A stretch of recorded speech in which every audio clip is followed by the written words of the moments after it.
Hello, everybody, and welcome to What the Hell Should I Watch? I'm Steve Stebbing. And I'm Chloe Stebbing. This is the weekly rundown of what we're watching, which may become what you're watching. And we come at you every Friday at 9 a.m. Pacific time on stevestebbing.ca.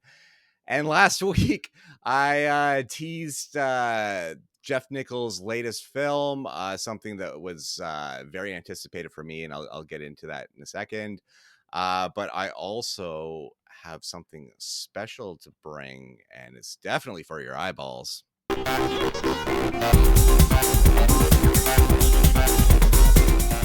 That's right, fresh for your eyeballs this week, remembering the segment and everything. Yeah, I got two big ones this week, but let's start off with one I've been waiting for a while, and it's Jeff Nichols' latest film, The Bikeriders. After a chance encounter, headstrong Kathy is drawn to Benny, member of Midwestern motorcycle club The Vandals. As the club transforms into a dangerous underworld of violence, Benny must choose between Kathy and his loyalty to the club. Starring Jodie Comer, Austin Butler, Tom Hardy, Michael Shannon, Mike Faist, and Norman Reedus. Written and directed by Jeff Nichols. And Jeff Nichols is a filmmaker that I've adored for a really, really long time. I talked about Shotgun Stories on arriving on Blu-ray a couple of weeks ago.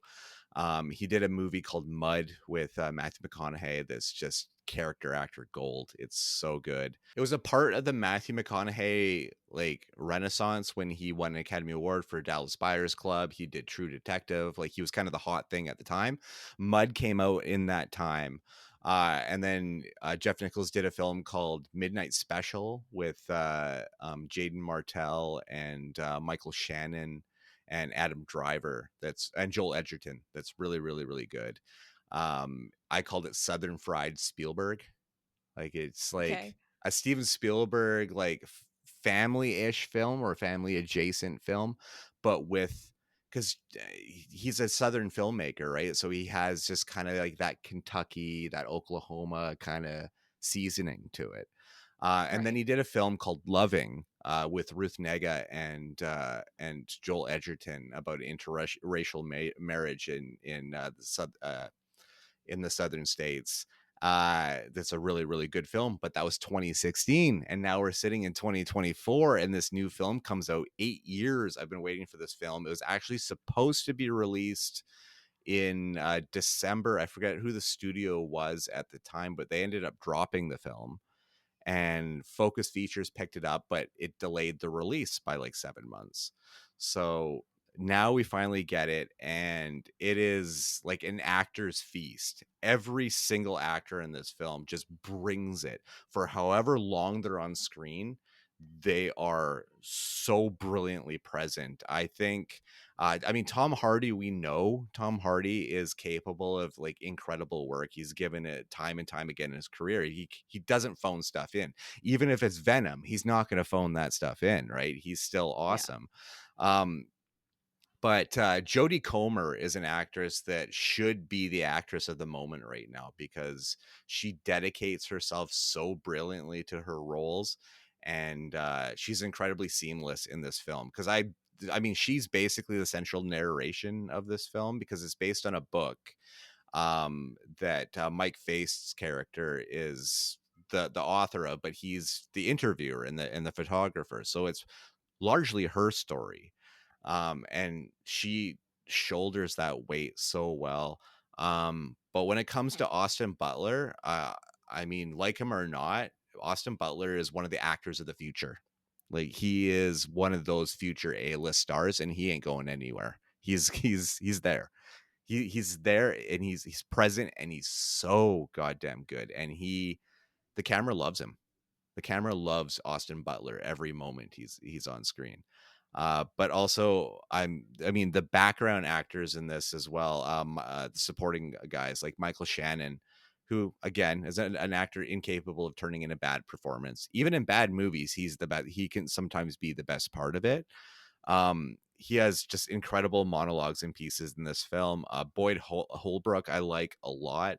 And under a shitload of makeup and bad teeth, Norman Reedus shows up as Sonny from California, and he is so great in this movie. They could make a movie around him. He seems like a lot of fun in this movie. And this isn't Sons of Anarchy. This isn't your big pop off. This is basically about how um, the bike club tough guy spirals out of control. Like how that image and like wanting to make a bike club, how that spirals out of control. And it's not big or bombastic, but it's got some really great scenes in it and some beautiful cinematography, and Jeff Nichols just knows how to craft a story. He really does. And it's on pace as being one of those great cinematic journeys of 2024, and we seem to have had a lot of them so far. It almost seems like an embarrassment of riches sometimes, and just makes me just really feel bad for December 2024 Steve when we're doing our top 10 of the year, Yeah, because we are definitely. doing a top 10 of the year for sure. So like it's gonna be tough. It's gonna be tough. But this is like almost a perfect film for me, and one of my favorite this year so far. This one I just took in last night. It's still working its magic on me. It's still working its way into my nightmares. This is Longlegs. In pursuit of a serial killer, an FBI agent uncovers a series of occult clues that she must solve to end his terrifying killing spree. Starring Micah Monroe and Nicolas Cage, written and directed by Oz Perkins. So, Micah Monroe is from It Follows. So Hmm. she has some good horror cred to her already. And Nicolas Cage is Nicolas Cage. Um, Of course. he is a chameleon of an actor. He is an actor that is beloved, but also hated, and I think misunderstood in a Yeah, lot of degrees. Um, I am an Uber fan of Nicolas Cage. I me love the too. man. He is you don't worship idols, but you worship Nicolas Cage, because like false idols or whatever. But there's something. He is when it comes to a lot of film for me, and I get razz for it a bunch, but he is a be all and end all. Like he's a big deal. But there's obviously a lot of shit in his career, and a lot of movies that you're like, why did you do this movie? But then there's movies that the sheer anticipation of them and the knowledge that of what's to come. I mean, get before Mandy, just knowing that this film was coming, I had an anticipation about this film, especially given the description of it, and also that it was a Spectre Vision movie, and that company rules. I have not seen a Spectre Vision movie that I have not enjoyed yet. Um, and then Unbearable Weight of Massive Talent. Like, he was making these strides in the last 5-10 years that justify how like our love for him. Like he's finally Yeah. maybe it's just because he's so free thinking in the roles he's taking. Otherwise we wouldn't see a movie like Pig. Like, a large degree, some of these movies are getting elevated just for him being in it. But Yeah. Longlegs was one of those films that I had highly anticipated, also because it was written directed by Oz Perkins, who I really like as a filmmaker. I'm realizing just about half an hour before we started recording that I am missing out on one of his films. Because I honestly thought he only did 3 films. He did Black Coat's Daughter, he did Gretel and Hansel, and then this film now. But he did one for Netflix. It's got a long title. I can't remember the name of it, but you can pop it in right there. And which I am going to check out now because it's got like Ruth Wilson in it and it looks really interesting. But anyway, Long's Legs is terrifying from the first scene. Not terrifying, but because people are calling it the scariest movie in a decade. I don't feel like I was scared, but the unsettling nature of this film gets into your skin really quick, and the Okay. unnervingness of it. I wasn't scared, but I was like, ugh. Like, ugh, I did not feel good, and the movie never relents with that feeling right up into the end. And Micah Monroe's performance is so understated. And so it's kind of muted in a lot of ways. And then Nicolas Cage's performance, which I don't want to get into it for spoiler reasons. I think next week we can get into a spoilery chat about it because you're going to have seen it by then.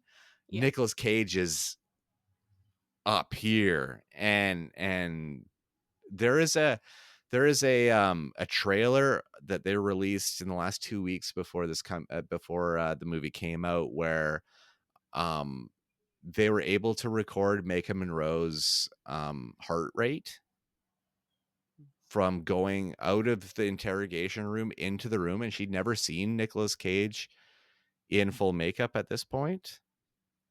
And her, because your resting heart rate is 79, I believe, and hers spiked to like 170 something. It was like up there. Jesus. Yeah, just seeing him and his like first lines to her and stuff. It's That's crazy.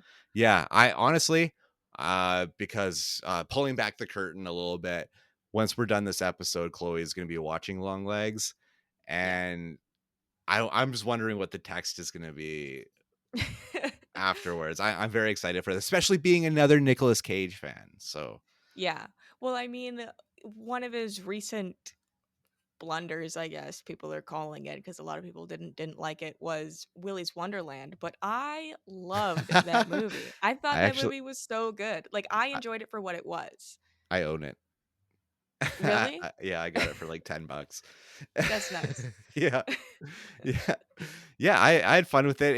It's Five Nights at Freddy's with Nicolas Cage, Yeah, exactly. essentially, and it's super low budget and super corny, but I don't know, and it's a silent Nicolas Cage performance. Yeah, and I he insisted on him not having any lines, because they were like, "Oh, like maybe we'll change it," and he's like, "I won't do it if you change it. Like it has to be exactly the way that I read it." But Longlegs is beautifully shot. Oz Perkins is an incredible director. Fun fact: he is the son of Anthony Perkins, who was Norman Bates in the original Psycho and those Okay, movies. Yeah, so he comes cool, from like horror lineage, like original horror lineage. He plays child Norman Bates in Psycho 2, I want to say, yeah, Psycho 2 might be. So, crazy. yeah, that's pretty neat, right? Wow. Gretel and Hansel is I don't know if you ever seen that one. It's got Sophia Yeah, Lillis. yeah, Um, I have. it is that's him doing folk horror, and I call it geometric folk horror because there's so many angles and odd Yeah, things about that film. Think that film is quite underrated in the artful degree to me. definitely. Yeah. And Alice Krige is the witch is phenomenal in that film. She is Yes. so amazing in that movie. Um, but Oz Perkins films up to this point, up to Longlegs, is been very muted. It's been kind of fringe, like Gretel and Hansel. I keep saying that name wrong. Gretel and Hansel. Uh, it might even be saying, because I think it is Gretel and Hansel for that. It's Gretel and Hansel, yeah, That's right. because That's what I Gretel's thought. older. Yeah. Right, yeah, okay. Um, it was widely released, but I don't think there was a huge ad campaign behind it. But Longlegs, they're doing these short trailers. They're trying to get this kind of viral campaign going. They're using all that kind of Zodiac looking code Hmm. that Longlegs uses in his letters. And I think there's a different approach to this film, and I think it's warranted because I think this movie could be a hit for sure. And it could be this this period in cinema's Seven What's in the box? Not until you give me what's in the fucking box? or Silence of the Lambs. Like, I hold it in that kind of same esteem right now. And yeah, it's gonna be in my top 10 at the end of the year. There's just no way of not saying that. There's got to be a lot to push this one off the list, especially because it's a Nic Cage movie. So it's got something going for it, and like I love it when Nicolas Cage just reaches for the other side of the universe as far as Mhm. acting. And Mandy was one of those films, and I think Longlegs is too. So I can't wait for you to watch this movie. I'm almost like, okay, let's get through this so you can watch this movie. But as in let's get through this, let's move on to what you can watch on your home discs in your Blu-ray player.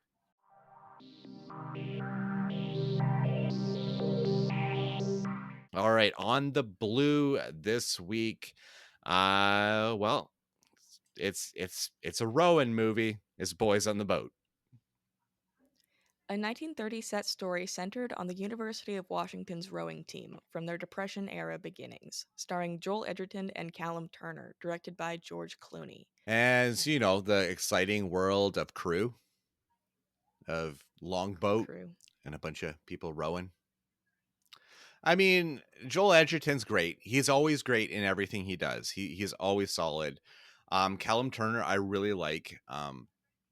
I think Green Room might have been the first thing I ever saw him in, but I've really enjoyed everything that he showed up in since. And then he did Masters of the Air, which I really liked as well. Not as much as The Pacific or Band of Brothers.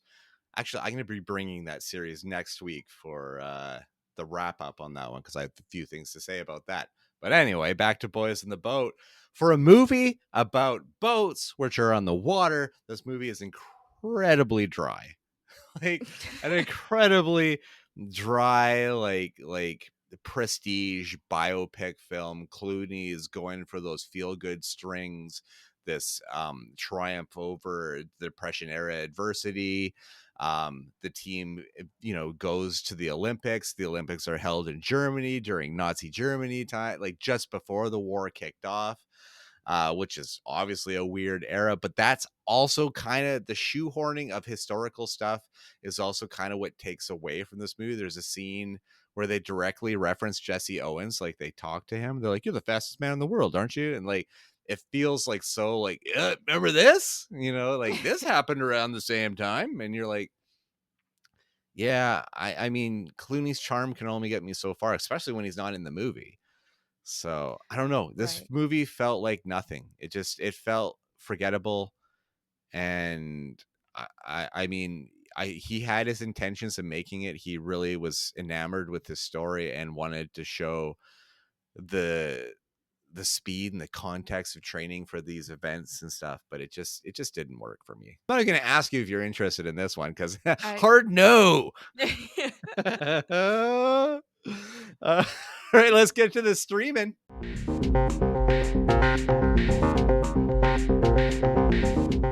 That's right, streaming pile this week, and a legacy sequel this week, and probably on a franchise that Chloe also has no interest in at all. This is Beverly Hills Cop Axel F. Axel Foley returns to Beverly Hills after his daughter's life is threatened and works with old pals John Taggart and Billy Rosewood to uncover a conspiracy, starring Eddie Murphy, Joseph Gordon-Levitt, Taylor Page, Judge Reinhold, John Ashton, Paul Reiser, Bronson Pinchot, and Kevin Bacon, directed by Mark Malloy, available on Netflix. Yes, so this is the fourth film in a franchise that made Eddie Murphy's career. Like it made his early career. It made the name Eddie Murphy besides his stand-up and Saturday Night Live. Beverly Hills Cop 1 and 2 were huge movies. 3 was a major letdown. Not a good film. It takes place in an amusement park and it's just not a good film. So now, because that was 94, 30 years later, we get Axel F. And it's, as far as legacy movies go, it's one of the films that's handled it with the most care, I thought. Like it doesn't feel like it's shoving nostalgic references in your face. Everything feels organic the way it's coming across.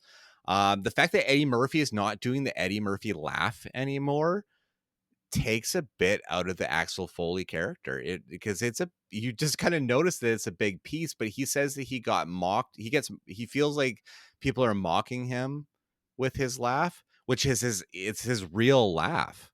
so he's refraining from doing it. So I think it dulls the edge of Axel Foley a fair bit, but the Eddie Murphy charm and the Axel Foley charm is still there.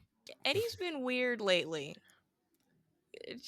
Just like because he also called out David Spade for something that happened on SNL 30 years ago and Oh, was saying really? that like David Spade's a racist and stuff Oh, because of a joke on SNL oh, 30 years ago.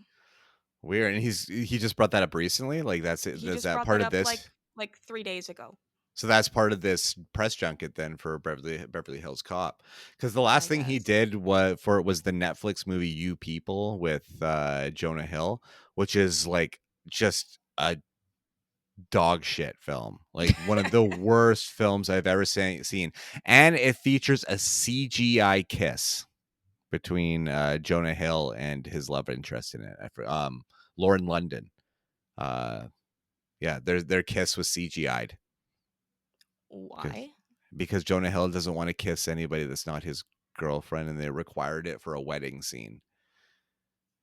Then why the hell did he take the role? It's I don't know stupid. that. Stupid. Well, I there's don't. also an actress named Neil McDonough, who will not do love scenes or any or kissing scenes with anyone that's not his wife, as well. And like it's fine to have that because I think there's a Penn few. Badgley does it too, I think. Yeah, Uh, there I think there is quite a few. Um but why take a role that requires that then? If you're reading the script, yeah, I don't understand that. yeah, And it's not like yeah. Jonah Hill needs the money. No, no, he doesn't. No, he can control his girlfriend anytime he wants with whatever money he still has. That's a Jonah Hill reference to his scandal. The other reason this movie works as far as like a legacy thing is the inclusion of Judge Reinhold, John Ashton, and Paul Reiser and Bronson Pinchot, who are all from the original films as well. And Judge Reinhold still looks great. You'd probably only know him because he gets referenced from time to time in Family Guy. Um, but and if you've seen the Santa Claus movies, the Tim Allen ones, he's the ex-wife's new husband. He always gets his Okay. sweaters made fun of. And Paul Reiser was bigger before you were born. He was on a sitcom called Mad About You. But he's also the snivelly corporate guy in Aliens. He gets killed in the elevator Yeah. by the alien. That's all right. I had to do a third time. You have to do them in threes. OCD, OCD, OCD. Exactly. There's also really great needle drops in this movie, especially in the opening scene. You get the heat is on. You get just a lot of the Beverly Hills Cop tropes from the opening scene of that film. So that was really great. And as far as things that are added to this film, Joseph Gordon-Levitt is a great addition to any film. I'm always a fan of Joseph Gordon-Levitt, and then you put him into an action role alongside Eddie Murphy, and I'm totally down. But is this movie aiming to get new viewers? Hell no. I do not see this movie picking up fans that have never seen Beverly Hills Cop 1, 2, or 3. This is for those old fans. This is for those fans that like that movie, and for nobody else. And I'm kind of glad that that's the way they did it, because I think that that's the way it succeeds. Like, it Right. knows what it's supposed to be, and it's like, I'm cool with just doing that. Like, that's fine. And after Coming to America, the Coming to America sequel that Eddie Murphy did for Prime Video, this is a vast improvement. All right, let's get to a different streaming service for some more horror. This is The Devil's Bath. Austria in the 18th century. Forests surround villages. Killing a baby gets sentenced to death. Agnes readies for married life with her beloved. But her mind and heart grow heavy, a gloomy path alone, evil thoughts arising. Written and directed by Severin Fiala and Veronica Franz. Available on Shudder. And Fiala and Franz are these, I think they're Austrian filmmakers that have made astounding entries into the horror genre, all just with just copious amounts of bleakness. Goodnight Mommy was their first film. I like I that one. I saw that at a press screening during VIFF, my first year of VIFF, so that'd be 2015 or yeah, 2015. And I was like speechless at the end of that film. That movie, that is a ride. Yeah. And it bums me out that they remade it with Naomi Watts and they made like Naomi Watts. Like the point is not to make the mom a like why make the mom a big star? I don't understand. Like I had problems with that. So I was like, and why remake it? Because you're never going to you can't reprint that film. It's so phenomenal. And then they did The Lodge with Riley Keough, which is a Christmas film. Guy and his new girlfriend go to a cabin, a remote cabin with his two kids who really don't like the new stepmom. And then he Oh, yeah, yeah, leaves yeah. to go work and he never comes back. Yeah. It's so good. I saw that at VIFF as well as like a Rio midnight screening. And that film is fucking chilling. Like it Yeah. is. And again, super, super bleak with just like a horrifying ending. Guess what? The Devil's Bath is them doing that, but folk horror. That's cool. It is a fascinating film. Like, I don't want to get into any spoiler territory, but the film opens on a woman dropping a baby off a waterfall, and you just see this baby body tumble down the waterfall. Like, and that's how the Nice. film starts, and then it cuts to her like beheaded with her head on a spike, in just displayed in the town, and you're like, what the fuck is going on? Like this movie starts with a lot of pre-script to the movie, kind of because it is based on like some historical fact and stuff. And I mean, it is just a depressing film in the horror department, but a really interesting watch at the same time. It is very much a slow burn. I find it more psychological in the horror department than I would find any kind of supernatural or anything like it to that. Um, I think it's more about the horrifying things you can find in the recess of your psyche once certain things are awakened. Mhm. And yeah, when that those credits hit, you're just I feel like in your brain you find yourself chewing on a lot.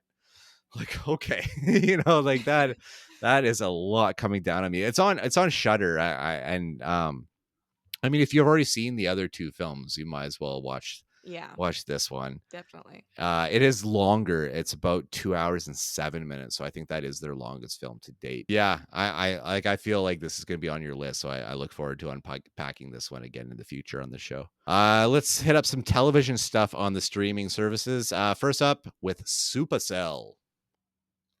A group of seemingly ordinary people from South London unexpectedly develop superpowers. They don't seem to have a connection between them aside from being black. Created by Ratman, available on Netflix. Ratman. he had a Ratman. movie. He had a movie called Blue Story a couple of years ago that Paramount sent me on streaming. I think it was during the pandemic era, so I think it was just one of because when everything was getting sent to screener, and he's an interesting storyteller in the sense that he knows the London gang scene and kind of like the higher level London gang scene. It kind of reminds me a bit of a Netflix show called Top Boy. Um, but Supercell is like kind of like that, like a mosaic of characters, and then all of a sudden powers get awakened in them. One of them, I think one of them, because I'm still getting into it, is like a time paradox one, and I'm like, oh, you could really run into some problems with time travel Yeah. because you can really just kind of screw up the whole story, and then I won't care anymore. So it's a sticky thing when it comes to time travel. We've seen so much in the storytelling when it comes to that. So, um, yeah, you got to try hard to be original in that sense. But yeah, there's a lot of spoilers to kind of skirt in talking about this one, but I kind of equate it to a show that's like Misfits. but without the delinquent side of it and without the humor side of it. Like, you don't have Robert Sheehan, like Nathan in that show. Like, he was the reason I watched Misfits for the first 3 seasons. And then Joe Gilgan came in season 4, and I continued to watch it to the end. Like, you need it like the good comedic core kind of worked for that show, but this is not that show. This is something else. So still trying to figure out what it is, but it's brand new to Netflix. And I mean, for a while, like, it was on my preview bar, but it was undated. They didn't have an exact date for it until like a week and a half before it came out. They're like, oh, it's coming out on June 28th. Okay. So Dang. I can't see that the ad campaign was really great. The only actor I recognize in this is Tosin Cole, who played one of the companions on Doctor Who. I think it was during the Peter Capaldi years. So he's the only guy that I was like, hey, I know who that guy is. So yeah, I don't really have a lot to say about that one. And I got a little more to say about this one. It's on MGM Plus, which Chloe is probably going to say in a second anyway. But it's called Billy the Kid. They're coming back for season 2. An epic romantic adventure based on the life of Billy the Kid, from his humble Irish roots and his early days as a cowboy and gunslinger in the American frontier to his pivotal role in the Lincoln County War and beyond. Starring Tom Blythe, created by Michael Hurst, and it's available on MGM Plus through Prime Video. I didn't give that tidbit. You can get it through Prime Video in Canada. That's how you get it.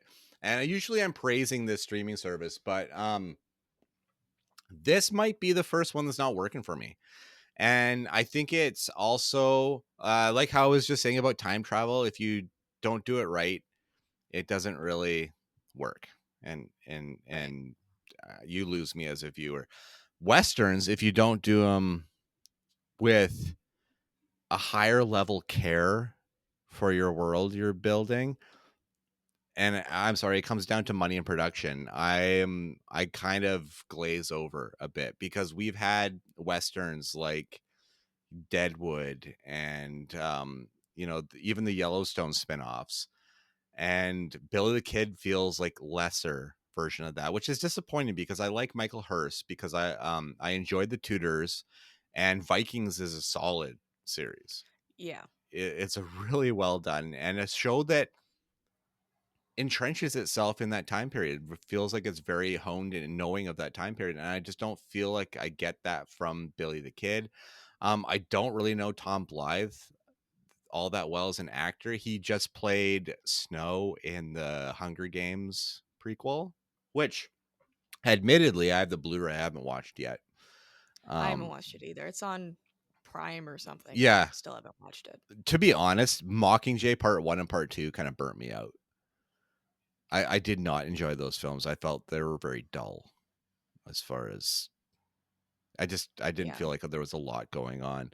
But also maybe I'm burnt because that show Joe Pickett last week with the CG animals. Maybe I was just like, I had that in the back of my head, and I was just like, the bar became so insurmountable that Billy the Kid was just not clearing it for a second. So right. I don't know. But funny enough, through a elementary school friend, I have a Billy the Kid connection, because in elementary school and junior high, I went to school with a kid named Jordan Bonney, who we played street hockey and stuff together. We were like friends in elementary school, and we're still friends on Facebook and everything. He is a descendant of Billy the Kid, whose name was William Bonney. Wow. Yeah. So I know a descendant of the show this is based on. Of the guy the show is based on. Yeah. That's pretty cool. And Billy the Kid is always a story that's kind of interested me and stuff. Like when I was a kid, I loved the movies Young Guns and Young Guns 2, and Emilio Estevez played Billy the Kid in those movies. So yeah, just thought I'd bring a little personal connection to it all. Well, let's get to some reminders.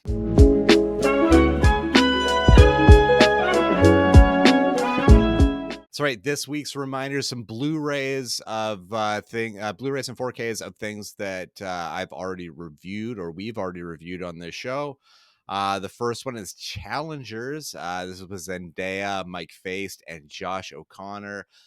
Right now, I haven't reevaluated with some of the movies like Bikeriders or Longlegs, but right now, Challengers is still sitting at my number 2 of the year. I still really, really, really love this film. The soundtrack is incredible. It's Trent Reznor and Atticus Ross, and who are probably my favorite composers working today. And I think it's just a phenomenal film. And it's actually the second Mike Faced movie I'm talking about this week after Bikeriders. I reviewed it on the May 3rd episode, so you can get my full thoughts on it there. Also, Abigail is out this week on Blu-ray. If you've never seen a trailer for this movie, you have no idea what this movie is about, but you still want to see it, do it. Just don't watch anything and don't read anything, because this movie is going to roll over you like better than it did me. And I loved this movie, but just imagine loving this movie on a different level, because I think the trailers do it an injustice. I think if they kept certain things under wraps, it could have been like a mind-blowing reveal, but they don't. Yeah. They don't. Dan Stevens is a goddamn treasure in this movie. He is so great. Some of my favorite lines of the year come from this movie and come out of Dan Stevens' mouth. But also Catherine Newton. Catherine Newton is a complete joy, and anytime she's on screen is just a treasure. I love her. But I reviewed the movie in full on the April 26th episode. You should watch this movie too, because it's really, really, really Yes. good. Really good. Also, Civil War is out. Probably one of the most divisive or polarizing movies of 2024. There's a lot of people that came at this movie with a shit ton of hate. In my opinion, unwarranted hate. I thought this was an incredible film, an interesting meditation on the disconnect of being a wartime photographer. And Kristen Dunst is phenomenal. I don't think she's ever been better than this movie. And I reviewed it on the April 19th episode. Bring up the butts.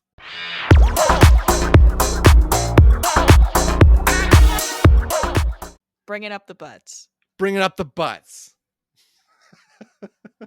In a Violent Nature. Right. Oh,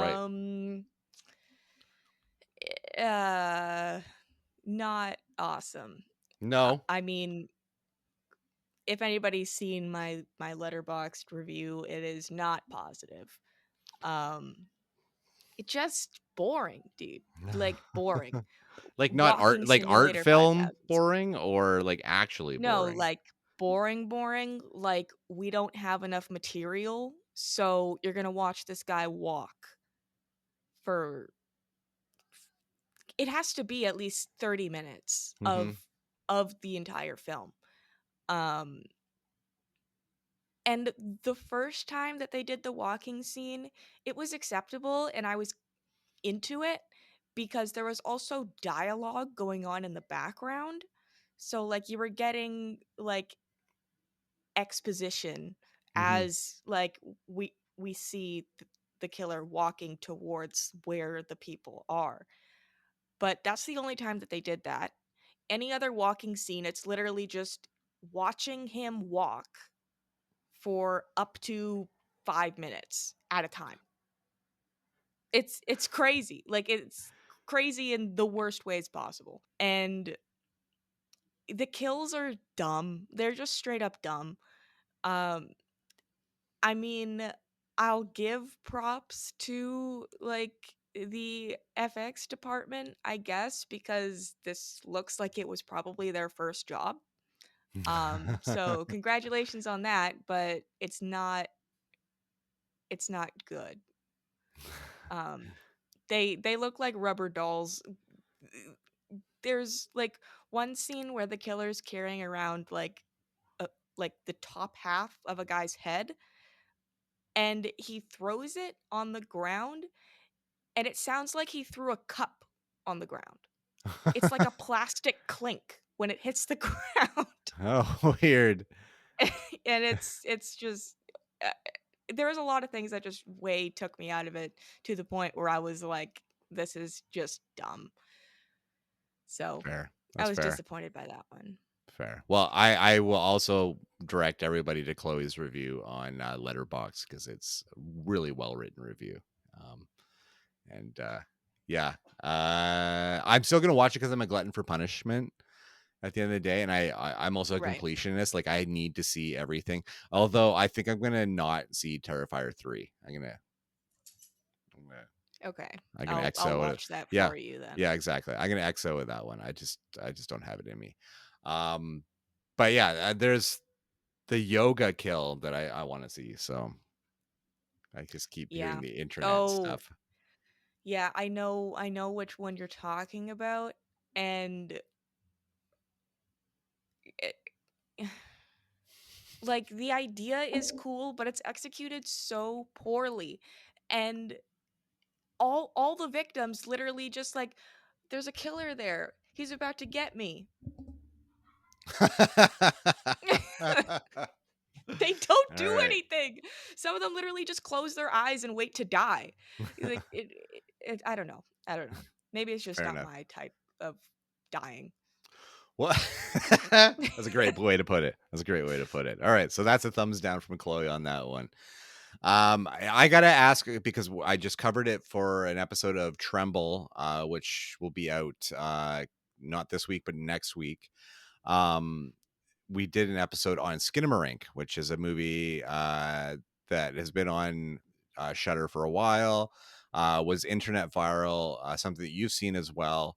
And I was really late to the game on it, and I'm feeling like a better atmosphere for me to have watched it in would have been a theater or with like headphones for like atmospherical control. But I mean, what it essentially is, it felt like a nightmare from a kid's perspective, but it was almost like the whole movie I was supposed to find the nightmare within the movie, that it was so abstract and not object, like not perceivable, Yeah. that um I had to like make my own stuff, except for the descended face stuff near the end of the film that was telling him to go to sleep, or the sister. We're in full spoiler territory for this. The Yeah. movie's been out I'm for a not. couple of years. Yeah. And uh, I mean, I have a person that I have on my letterbox that I follow on Twitter as well that said that there's a jump scare in this movie that is one of the scariest things he's ever seen in his entire life, and I'm still trying to figure out what that is, because I didn't feel I like it was scary at all. I didn't feel like it was scary. I felt like it was unnerving and it was fucking depressing. It's It super was depressing. depressing as shit. Yeah. Yeah, it's Um really yeah. depressing. And even the teddy bear stab in the blood, like, over and over again towards the end of the movie, I was like, "Man, like, to watch this and Devil's Bath in the same week, like, I got some fucking problems." Yeah. And Like, yeah, like I think I cried multiple times throughout. I mean, maybe this movie hit me harder because I have two young children that are literally their exact age. yeah, Um yeah. so maybe that changes things a little bit for me, but yeah, there was a lot of points in this where I was like gut wrenching, like heart wrenching, like just Wow. oh god. And like with the like over and over like teddy bear stabbing thing Yeah. at the end, like how I interpreted that was just like it's not like a like it's real because the things that are being manipulated are real. Mhm. So this kid is literally just getting gored over and over and over and over again. Well, And put the it's knife in your eye? yeah, that Like, like oh my there's just like it's creepy, dude. Like it's it's like really I'm creepy. getting chills right now. Like Yeah, yeah. it's fucked. It's fucked, but like I really enjoyed it. It is not something that I think I could put myself through again. Um but How did you yeah. come across this movie? Was it just like, "Oh, it's on Shudder"? just put this on, like, did you know anything about it heading into it? Like, because you probably saw it pretty early on, right? I saw it pretty early, yeah. I didn't know anything about it. Nobody was talking about it. Kind of just stumbled across it. I liked the premise. I liked the format. So I was like, yeah, let's check it out. And then my life was ruined for like a week. Well, you're a sucker for found footage, though, so Yeah, I am. you're if there's I one I coming watched out, yeah. I yeah, watched all the paranormal activity movies, so and grave encounters and everything else, yeah. I'm sure. Yeah. Yeah, definitely. Fair enough. Yeah, I just wanted to pick your brain on that. So check out our latest episode of Tremble. Just look for that on Spotify and iTunes and everything. And the episode before that one we did Mad God, which is a whole nother holy shit. Maybe Yeah. I'll pick your brain about that one of these days as well, because I know you have things to say about that film as well. All right. So what am I going to talk about next week?